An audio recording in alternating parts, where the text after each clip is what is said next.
NBA playoff basketball back in New York City for the first time in 4 years. And these folks in a big city will tell you there's nothing quite like it, as we are set for game number 3 between the Brooklyn Nets and the Philadelphia 76ers. Having them out there, they're not unaccustomed to it, but in the postseason, let's see how they react to it.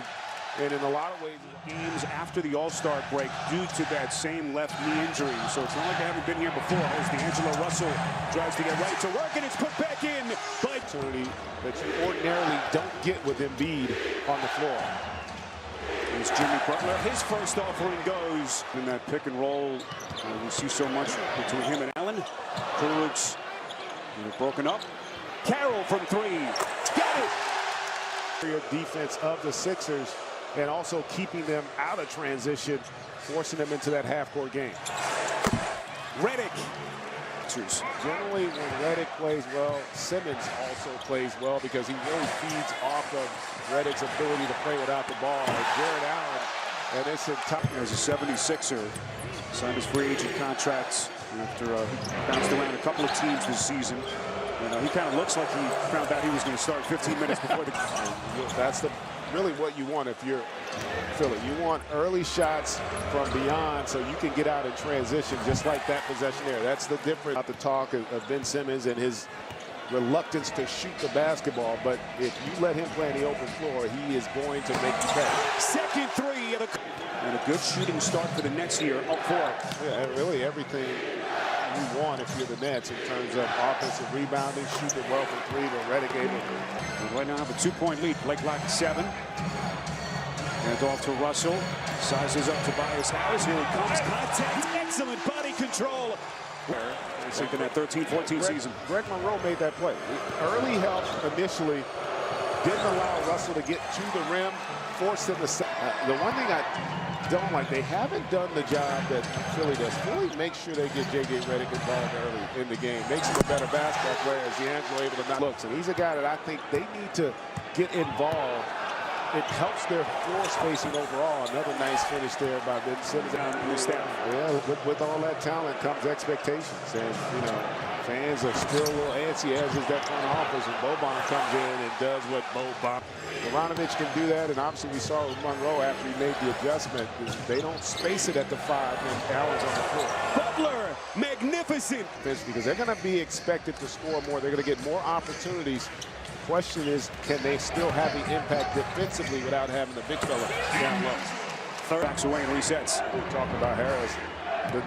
The Sixers are defending him the way that if you're the Nets, you want to defend J.J. Redick. Not even allow him to get opportunity. Brett Brown staggers his rotation without Embiid because we know there's a clear advantage bench-wise for the Nets. Harris from deep. It is, and they've got the shot distribution they want. And let's keep an eye on J.J. Redick now with Dinwiddie guarding him. Is he going to be able to get loose and get some opportunities? And Ennis there with the 80 seconds left in the quarter. That's now 7 of 19 from the field. Dinwiddie, prodigious bench score, and he's. As we hit the final minute mark, LeVert. Dribbling baseline underneath to Davis. And a rebound by Monroe. Monroe running the paint, puts it down off glass. They felt they had to do in order to get to the next level as a team. And part of the issue for them also is you're bringing guys in and asking them to take a different role. As you see Jimmy Butler able to match options to on this team, third, sometimes fourth option. So you have to figure out other ways to impact the game. And it's been a challenge for them at times. Alone this season. This is the 7th time these two teams are facing each other this year. 5th different starting lineup in the 7 games from Philly. By far the most of any postseason team. This 2 new franchise postseason mark. Broke a record that had stood since 1967. LeVert. First 8 shots, a couple of turnovers. Butler sizes up the defense into the paint, the hesitation, and gets the friendly bounce. Good. With Simmons, a hard roll by Simmons that allowed the opportunity for Butler to get that mid-range. Here's LeVert. He's got all 6 of the Nets points. Make it 8 in the quarter. Monroe making his first start as a Sixer. Turned back. LeVert has the hot hand, knocks in a three. Caris LeVert has been electric off that bench for the Nets. Simmons trying to bulldoze his way, turns and goes. Right now shifting completely in the Nets' favor. Three-pointer from Russell won't go. LeVert, offensive rebound, shot, and that's another three-point for the Sixers, the bench. Russell poked away. Monroe getting his hands dirty. Inside Harris. Simmons. A little slight hesitant on the Sixers. The foul was charged to Spencer Dinwiddie, his first. So the play clock resets to 14. Here's Harris. Rises, there's a long two, and he hits. He's got that sweet stroke. The shooting percentage is down a little bit. The final weeks of the regular season, but we know how good he is. Russell, high. Boban able to get it to go. Harris being aggressive here in this first half. Harris again, that's a three. Here's Russell, play clock at 10. Around a screen from Davis. But Russell somehow hits the shot. For him as he makes his postseason rounds, but I'm sure he's as excited as everyone else that the playoffs are back in the big city. Allen with the putback. Plenty of time with Philly. You don't have to rush it. You still got time to try to get a good look and get a good one right off the baseline out of here. The Sixers control. Not many offensive rebound opportunities for the Nets. Harris again from deep. Exactly 4 minutes to play, first half. This critical game 3 with the series knotted at a game apiece. That is Ennis. So great to have you with us from Brooklyn. Spiro Ditas, Greg Anthony, Rouse Gold on Woody. Here is Dinwiddie. Boy, how did he put that down? High off glass. Able to play through that and not focus on the officials. What a season he has had for Atkinson and the Nets. Marjanovic. Being there forced Dinwiddie to alter what he wanted to do and missed the layup. Boy, what a play on a steal by LeVert. Inside, Guduk's drop. Only 3 fast break points here. And credits the Sixers with coming in, doing a great job with their defense. Redick, the sharpshooter. Fouled out tonight. Now into double digits with 10.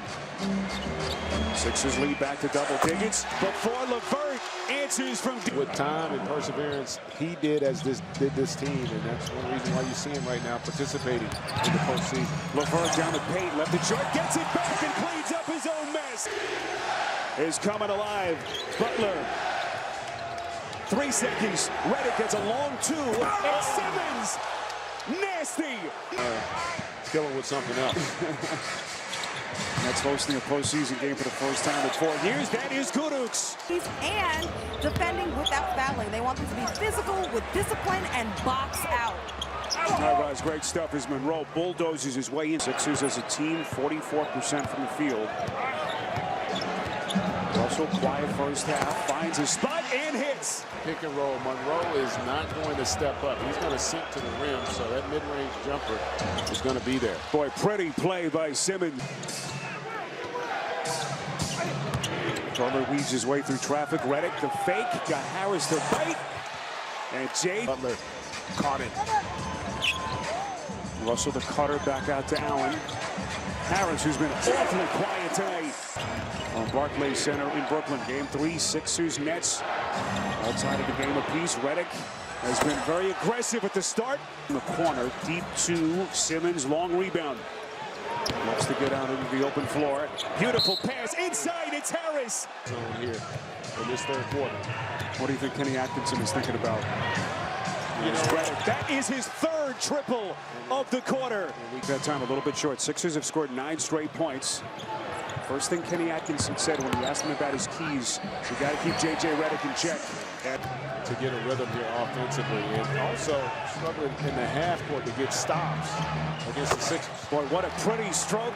No free throw attempt. So that means he's not getting anything easy. Credit this Sixers defense is Dinwiddie able to get all the way to major statistical category. He has been critical tonight off the bench. LeVert, the pick and roll down the paint. 7 all even at a game apiece. Marjanovic. Dudley on his back, trying to create the space and puts it down. Series as the Celtics head to Indianapolis up 2-0. Here comes LeVert, comes around the screen, putting it down. Had success with it. Let's see if the Sixers can make the adjustment and get some good looks. Redick. Back to a manageable deficit. Simmons stolen by LeVert. It's a foot race down the paint, lays it up and in. Like I said, we're going to have to keep mixing and matching. You might even see a box of one out there on Redick. He's going so well. Well, third place finisher in the East. Simmons down the paint, going glass. Once he gets so tough. Yeah, remember, this Nets group out there, no rim protection right now. Jared Dudley, in essence, playing center. 17 from the field. Ben Simmons, Greg, is 9 for 10, 20 points. Harris gets around Russell, just too easy for Philly. Good here. Russell creeps into the paint. That's a high arching shot. High degree of difficulty. Is so crafty with his ability to finish in traffic. Career season for Russell, first-time All-Star, as Butler fading. And the Sixers offense once again starting to heat up. Yeah, basketball's a game of rhythm, and now they've got a rhythm against this zone and to maintain it now that Boban's back in the game. Brooklyn 23 and 18 in this building this season. Look at Russell. He scored 9. Hit his last 4 shots as he has come alive. Butler creeping underneath outside to Harris. Off balance 3. Got it. The legitimate center they have left is Red Monroe, who right now is on the Sixers bench. Russell into the paint. Puts a lot of air under that shot. Getting that first round matchup, he missed a few games there. They were still able to get the win. Simmons extends, and he is fouled. Non-existent stroke in this series. And some of it's on him, but honestly, a lot of it is also on the Nets team. They have not done as a beautiful for a reason. It wasn't because of his jump shot. It was because he knows how to impact the game in a lot of different ways. And Toronto starting to hit their stride, and then Boston and this Philadelphia team. You talk about a Final Four. At the free throw line for a guy who has it in his hands as much as he does. And, of course, yet to hit a three-pointer in his career in this day and age in the NBA. Minutes out of Monroe. Boban was terrific for them. And everybody just who played for them stepped up. And we talked about D'Angelo Russell hadn't established himself to the all-star caliber player he's become. As Greg Monroe started to show great chemistry, I thought, on both ends. Brett Brown empties his bench. Furkan Korkmaz, the Turkish national, misses on that corner. 76ers spoil the party. And it'll take a 2-1 series lead in this best-of-7. Career postseason high for Ben Simmons, 31 points, 9 assists.